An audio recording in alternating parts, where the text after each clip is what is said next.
ఇబ్రాహీం అలైహిస్సలాంకి మళ్ళీ కల వస్తుందన్నమాట. అప్పుడు అర్థమైపోతుంది, నేను ప్రేమిస్తున్నటువంటి, నాకు ఎక్కువ ఇష్టమైనటువంటి విషయము, వస్తువు ఏదైనా ఉందంటే అది నా కుమారుడు.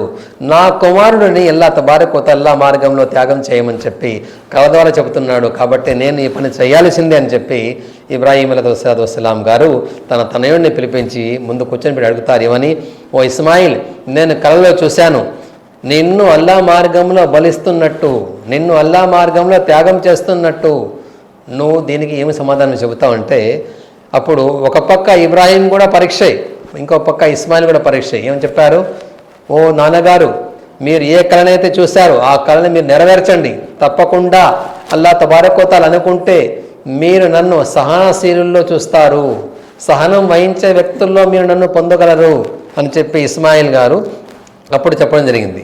అప్పుడు ఇబ్రాహీం సలాం గారు వెంటనే ఆ కార్యక్రమం చేస్తున్నటువంటి సందర్భంలో అల్లాహ్ తబారక్ వ తఆలా దివి నుండి భూమిపైకి దైవదూతను దించడం జరిగింది. ఆ దైవదూత ఏం చెప్పారంటే శుభవార్త చెప్పాడు. ఏమని, ఖసత్తక్ తర్రుయాక ఓ ఇబ్రాహీం, మీరు మీ యొక్క కళని పూర్తి చేశారు, మీ యొక్క కళని మీరు నిజం చేశారు. కాబట్టి ఇప్పుడు మీ కుమారుని త్యాగం చేయడం అవసరం లేదు.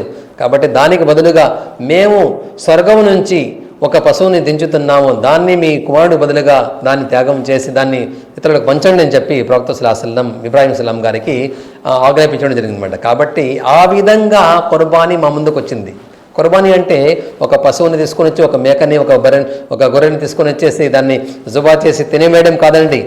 కుర్బానీ అంటే ఏంటంటే లోపల ఉన్నటువంటి మనోవాంఛనని త్యాగం చేసి అల్లాహ్ కొరకు, అల్లాహ్కు దగ్గర కావడమే కుర్బానీ అంటారనమాట.